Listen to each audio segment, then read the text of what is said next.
Bagaimana kabarnya hari ini? Semoga kita semua dalam keadaan sehat, semangat, dan selalu ceria.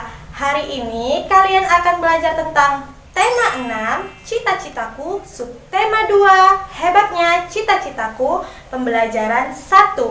Untuk itu, siapkan buku dan alat tulis kalian. Sebelum kita memulai pembelajaran hari ini, marilah kita berdoa sesuai dengan agama dan kepercayaan masing-masing. Semoga pembelajaran ini bisa berjalan lancar dan dapat bermanfaat. Tujuan pembelajaran kita hari ini yaitu yang pertama, siswa dapat menentukan isi dan amanat puisi dengan tepat. Yang kedua, siswa dapat menjelaskan cara membuat puisi dengan tepat. Yang ketiga, siswa dapat membuat puisi secara mandiri dengan baik. Dan yang keempat, siswa dapat membandingkan dua daur hidup hewan dengan cermat. Anak-anak, apakah kalian memiliki cita-cita?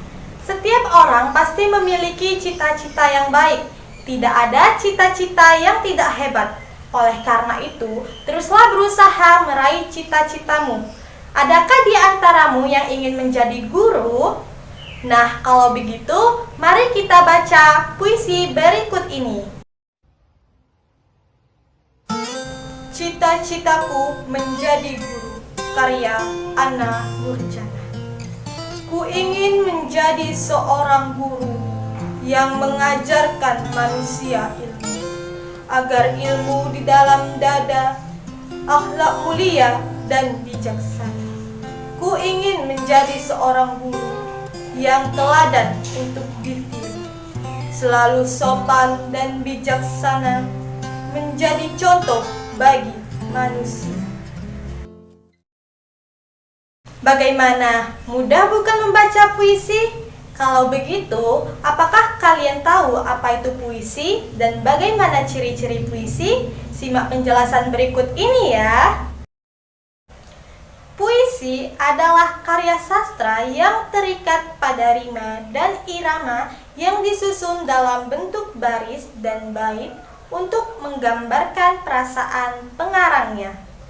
Adapun ciri-ciri puisi yaitu yang pertama, ditulis dalam bentuk baris berjajar ke bawah secara berkelompok. Kelompok baris dalam puisi disebut bait. Yang kedua, diksi atau pemilihan kata bersifat kias, padat, dan indah serta mempertimbangkan rima atau persajakan. Yang ketiga, penggunaan majas atau gaya bahasa atau perumpamaan sangat dominan. Yang keempat, latar, alur, dan tokoh tidak begitu ditonjolkan. Bagaimana? Sudah paham? Kalau sudah paham, mari kita lanjut.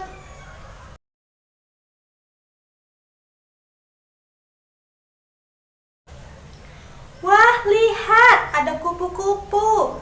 Apakah kamu pernah melihat kupu-kupu? Apakah kamu tahu bagaimana daur hidup kupu-kupu? Kalau begitu, mari kita simak penjelasan berikut.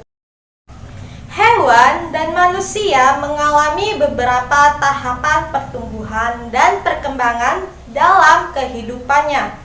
Hewan mengalami tahapan pertumbuhan dan perkembangan yang berbeda-beda. Tahapan pertumbuhan hewan dari kecil sampai dewasa disebut daur hidup hewan. Pada daur hidupnya, ada hewan yang mengalami perubahan bentuk, ada juga yang tidak. Hewan yang mengalami perubahan bentuk tubuh dalam daur hidupnya dikatakan mengalami proses metamorfosis. Proses metamorfosis yang terjadi pada hewan terbagi menjadi dua, yaitu metamorfosis sempurna dan metamorfosis tidak sempurna.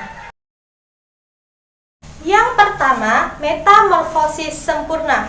Hewan yang mengalami metamorfosis sempurna mempunyai bentuk tubuh yang sangat berbeda pada setiap tahap hidupnya.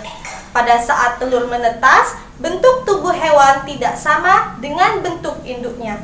Metamorfosis sempurna adalah metamorfosis yang perkembangan individu makhluk hidup melalui tahap telur, larva, pupa, imago, atau dewasa. Telur yang menetas menjadi larva dan larva akan berubah menjadi kepompong, kemudian berubah menjadi imago atau dewasa.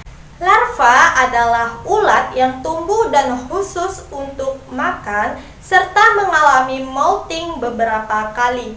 Kemudian larva membungkus dirinya sendiri dalam kepompong dan menjadi pupa. Tahapan larva sangat berbeda sekali dengan tahapan dewasa. Kemudian pupa. Pupa merupakan tahap di mana jaringan larva mengalami pembelahan dan diferensiasi sel-sel yang sebelumnya tidak aktif pada tahap larva menjadi organ tubuh. Akhirnya imago atau hewan dewasa keluar dari kepompong. Nah, hewan yang termasuk dalam metamorfosis sempurna adalah kupu-kupu.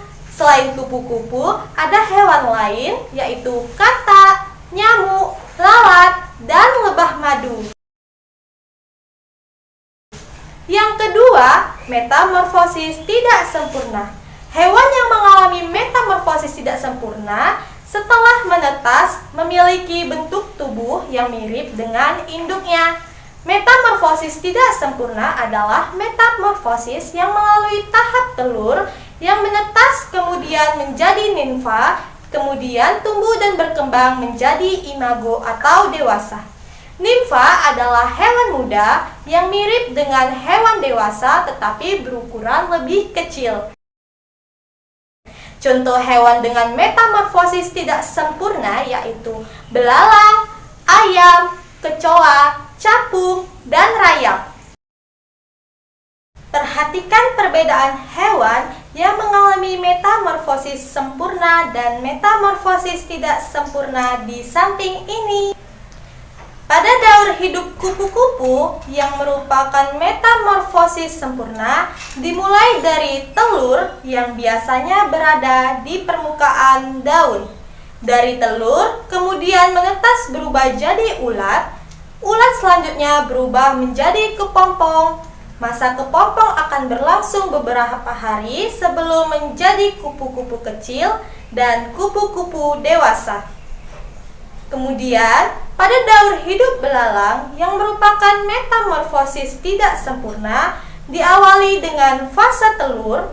Setelah telur menetas, keluarlah nimfa atau bayi belalang yang berwarna putih. Sesudah melewati fase nimfa selama 1 bulan, proses daur hidup belalang kemudian dilanjut dengan fase belalang dewasa. Bagaimana? Sudah bisa membedakan metamorfosis sempurna dan tidak sempurna? Nah, baik. Sekian pembelajaran kita hari ini. Semoga pembelajaran hari ini dapat bermanfaat bagi kita semua. Jangan lupa tetap menjaga kesehatan dan sampai jumpa.